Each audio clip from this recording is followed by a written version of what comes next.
Police Psychics. Find me.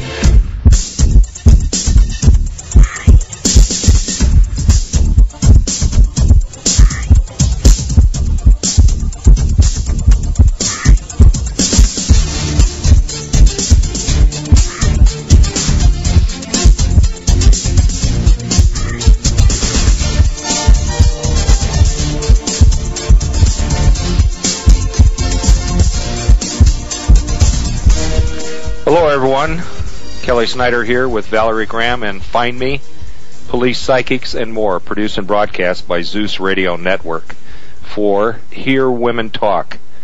Today's guest is Peggy Rometo. She's been in the Find Me group for quite some time, and welcome to the radio show today, Peggy.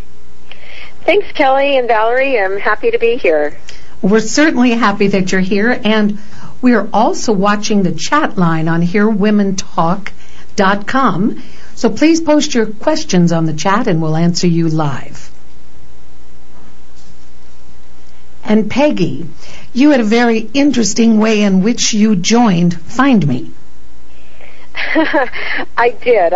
It was back in 2002. I happened to be out in California, and I was attending a birthday party, and the next day I was invited to go to Deepak Chopra's place there, and so I went along and happened to meet Christopher Robinson, and when I met Chris, the FBI was there, and everybody was, really interested in his psychic connection and his ability to be able to do remote viewing, and my friends who took me happened to be Demi Moore and Donna Karen. So it was really quite amazing thing for the four of us to meet, and for me to be able to meet Deepak was just like over the moon. He was somebody I've read about all his books for years. So it was just a real exciting time for myself. And then when I met Christopher, we just hit it off right away and had such a great connection that we stayed in touch. And it was shortly after that he started to tell me about the Find Me group. And as soon as he mentioned it to me, I was all about it. I just wanted to join so quickly because I had so many experiences on my own that I wanted a buffer between myself and the police. I wanted a go-between because I had such a bad experience on a case that I had worked on my own. So you needed someone who knew the ropes and knew the way to do it. For so many reasons, Find Me is such an amazing organization. I mean, the fact that, we're here to help people bring closure to their, to what's going on. I mean, I can't imagine anything more devastating to have a loved one who's missing, to have no clue what happened to them, whether they're dead or alive, or where they are, or if somebody's abducted them and taken them, even if it's a family member, or an ex-wife or an ex-husband who've absconded with a child. I mean, just the things that we work on, it's just so gut-wrenching. And I'm so grateful for the group and to be able to participate in it. And I have always wanted to be able to do something and give back in some way with my gift. And of course the group is all nonprofit, so none of us make any money from it, and which is something I think that's very important to all of us involved with the group, that as we do these cases, it makes us that we're doing some good in the world. So it is something that I really believe in wholeheartedly, and so like I said, I've been a member about 8 years, and I know that Kelly's grown the group tremendously since I've joined, and so it's just getting bigger and more detailed, and that's Kelly's headache. I can't imagine dealing with 100 psychics and all of our all over the world. Information. Yeah, all over the world. The good news is that door is always open. We want psychics to join the group, and there is no magic number. The honesty here is, if you have a psychic out there that's sitting there and is, worried about someone finding out about, her being a psychic or him being a psychic, none of that is brought out in the group. So, anyone can join, and we're always looking for anyone that's going to be dedicated to do exactly what you said, Peggy, and that is try to help a family or the police solve a homicide or find find someone's loved one and help them bring closure to at least that portion of what we're trying to accomplish. There's a lady that came into the chat room, or a person came in, I don't know if it's a lady or a guy, but last week, and all up in arms about the fact that we use the word closure. Well, I don't know any other word other than resolution, and resolution and closure are the same word essentially. So thesaurus says so.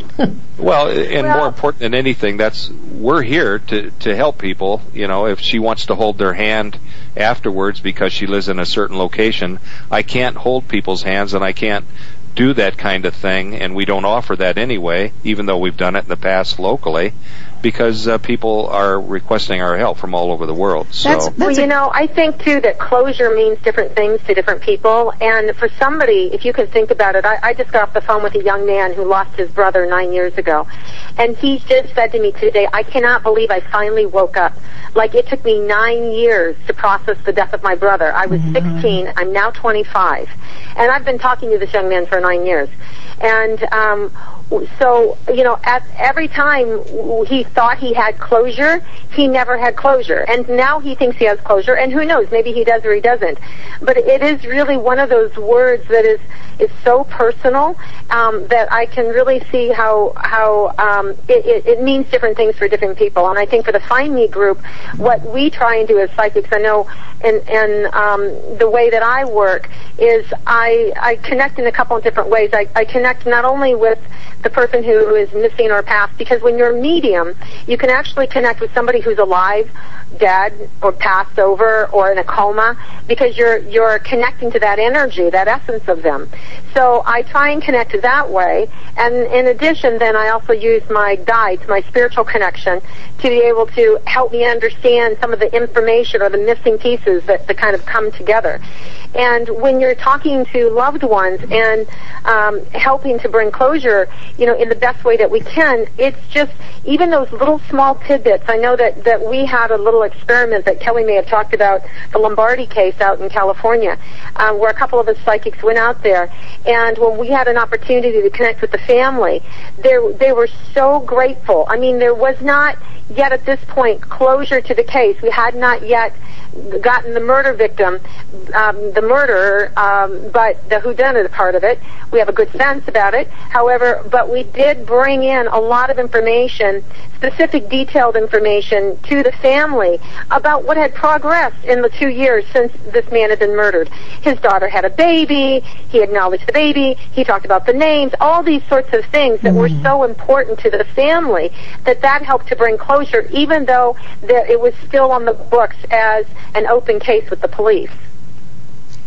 Yeah, I think that was significant for many, many reasons. We talked about the energy that was there.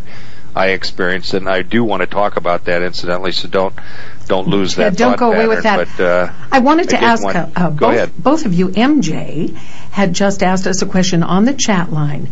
How does Find Me test the psychic's ability before they're allowed to join this group? Well, that's an easy question. I don't test the psychic's ability, and the simple reason there is they're coming with an unknown entity to me. What I require of every member is that they do their very best.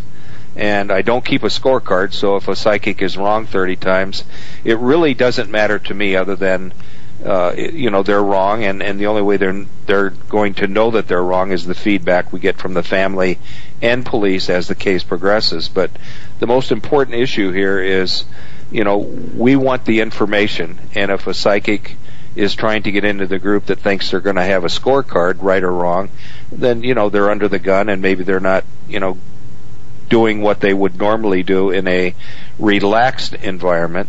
And so that particular issue is not important. It's the only reason it should be important is it should be important to the psychic. So if they're wrong 30 times, then they need to look at why they're wrong. Well, and I'd like to say to MJ that when I joined Find Me, I had not been, practicing as a psychic for maybe 2 years. And the very first case I had worked on, not with Find Me, but on my own, was before I was even charging clients. It was in 1999.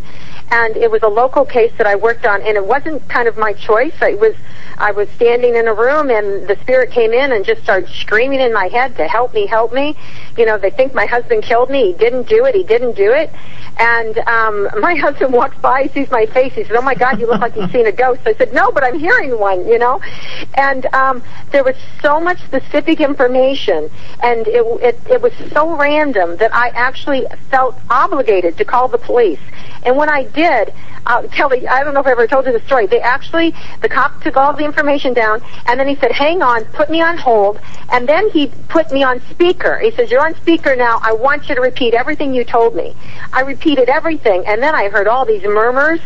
And then he picked up the phone and said, "Okay, we want to work with you. We want the guy's name. We want his license plate. We want his serial number." I'm like, "Oh, my God. What have I gotten myself into?" And most of the times you guys don't, when you were working independently back then, you weren't getting that kind of a response from the police, which is why, a lot of the psychics have joined the Find Me group, because the police didn't exactly treat them the way that they felt they should have been treated. And I am that buffer for all of the psychics to give me the information, and I'll get it into the right hands. Believe me on that. It makes a huge difference, because you have the freedom to pass on the information, let it go. I felt like I did what I was supposed to do in relationship to helping that spirit, and then I let go. And with Kelly's cases, if you're one of the psychics that's really like hot on the trail, so to speak, or really has a strong connection with the spirit, then he'll bring in the family, and you'll be able to connect with the family because you have that strong connection. And and I think that it's really important that we're there for the closure for the family, to get what they need, which is answers about what's going on with their loved ones. Well, also, an Arizona detective once told you, I think, Kelly, you had told me this, that off the record, the biggest case the previous year was actually solved by a psychic, and that you're not asking anybody to believe in the phenomenon, if I understand this, but rather just accept the information and see if it parallels some of the facts that are already going on in the investigation, or offers a possible new lead or clue that would fit in with what's going on. Is that the direction that we're talking about? Yeah, exactly. I mean, the police know to some degree what direction they want to take, and all we're doing is adding leads to something that they may, like you said, parallel what they've already investigated. So not every single item that I bring to the table, not every piece of information is going to be looked at, and they tell me that up front. So any police officer that says that they have to respond to every single lead is not being 100% honest with you or the public. Well, it's impossible. The reality is, they're going to do the best they can, but it also has to make sense.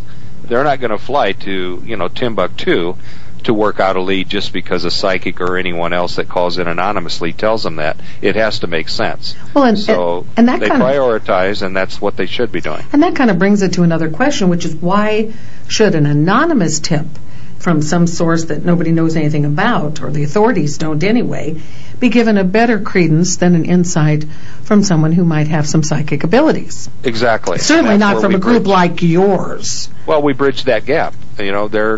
They're getting this information, and let them work it out. They know where they're heading with the investigation for the most part, so all we're doing is trying to assist them by handing them some leads. So I noticed we're getting close to a break, so I think what we'll do, Peggy and Val, is take a quick break. Yes. Come back, and then we'll learn a little bit more about Peggy and her profile. And someone had asked Peggy to be thinking about what's your earliest psychic experiences.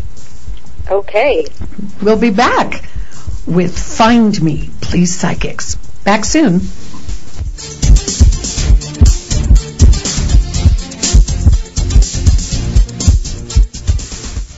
This is Paul Truelove on Zeus Radio Network for Here.